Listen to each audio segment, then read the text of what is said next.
Hello, ladies and gentlemen. Welcome to episode 3 of PGIM India Mutual Fund presents Live Mint, Amend, Adjust and Adapt. This is a series of high-powered virtual panel discussions where we unravel the success mantras for the new normal and try and look at what the roadmap should be for us in a post-COVID world. I know, post-COVID world doesn't seem to be appearing anywhere in the immediate future. We're seeing the number of cases that are still rising.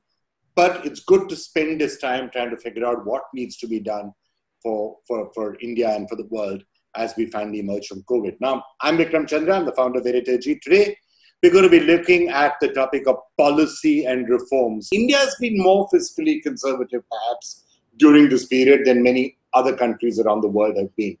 Is that just because we are keeping our powder dry, or is it because we don't believe in Keynes as much as some of the other countries might? No, Vikram, I think the government has spent a lot of resources in the rural economy. The government has spent a lot of resources in putting money directly into the hands of the farmers. The government is spending a lot of money on infrastructure across each one of these sectors. The road, the rail, the highways, all these sectors. And I am quite clear that, a series of schemes which the government has started. I mean, look at the production-linked incentive scheme for mobiles, for instance, which has brought in, attracted, Apple and Samsung and all the manufacturers of Apple, Wistron, Foxconn, Pegatron, all of them coming into India in a big way. And my belief, my very strong belief is that the production-linked incentive scheme for both mobile, electronics, API, pharmaceuticals, medical devices, all of them will drive India's growth. The supply chain globally will get disrupted in a very big way away from China. And I'm a strong believer that all the leading manufacturers of the world will have a China plus one strategy. They can't get out of China immediately, but they'll look at alternatives. Vietnam is too small. It doesn't have a large domestic market. It doesn't have a very big labor force. There is no other place other than India for a vast domestic market and using it as a springboard for exports.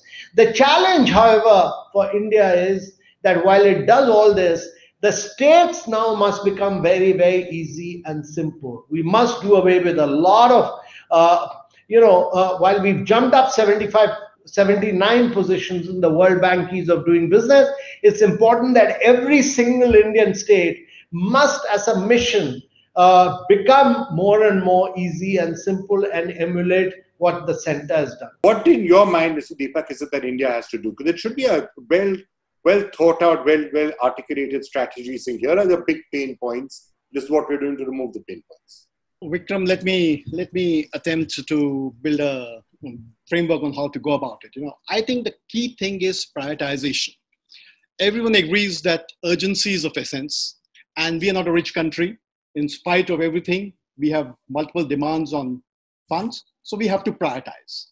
And at the same time, we want long-term policy stability. As far as India is concerned, again, we are very competitive in certain areas, globally competitive, whether it's pharma or whether it's textiles, electronic, mobile devices, certain agriculture, exports, seafood, spices. I mean, there are automobiles, small automobiles, very competitive. And these are areas which we need to build as champion sectors and ensure that companies working in these areas become even more competitive. Consistency in our labor laws is something which is extremely important, and the entire concept of the SEZs, because I was handling some of this in the state government. On the other side, went as an officer looking after industrial development. So the entire concept of SEZs was built around trying to insulate and creating policies and a policy framework where the foreign investor would feel comfortable and which would not be amenable to the vicissitudes of state government policies.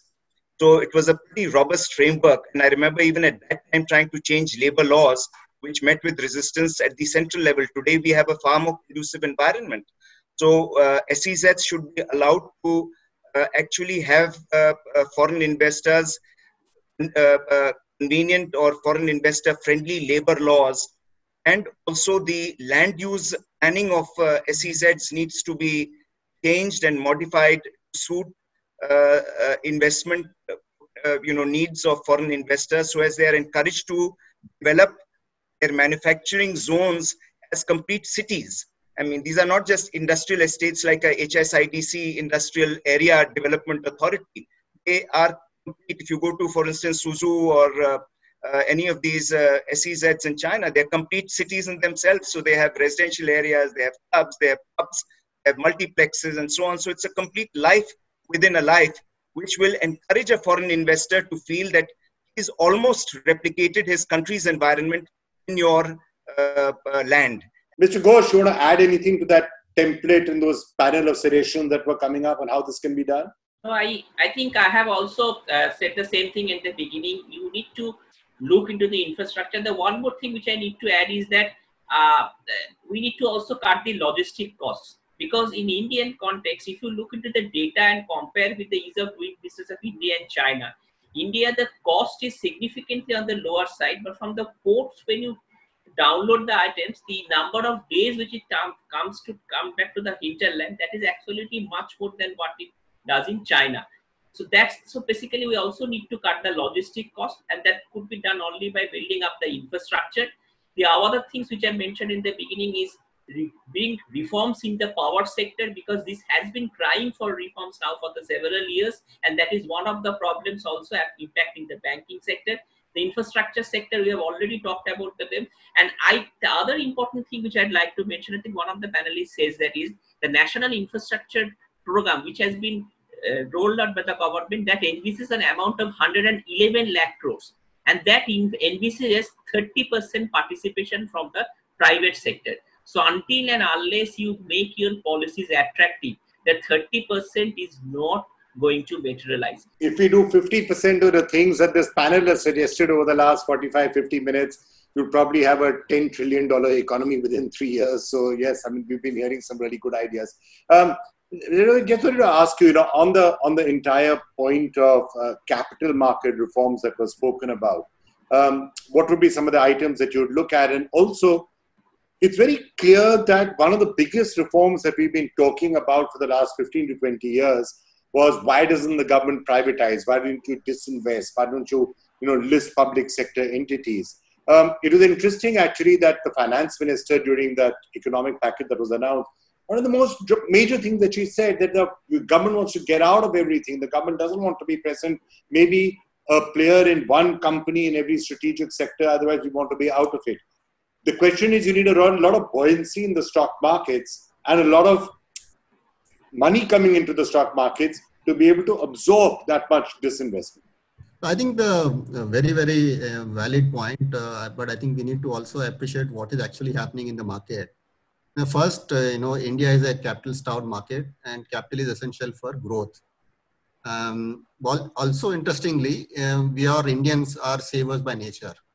And in the recent past, we've actually seen more people shifting to financial assets versus physical assets, whether it is, moving to FDs and deposits, or even unproductive assets like gold.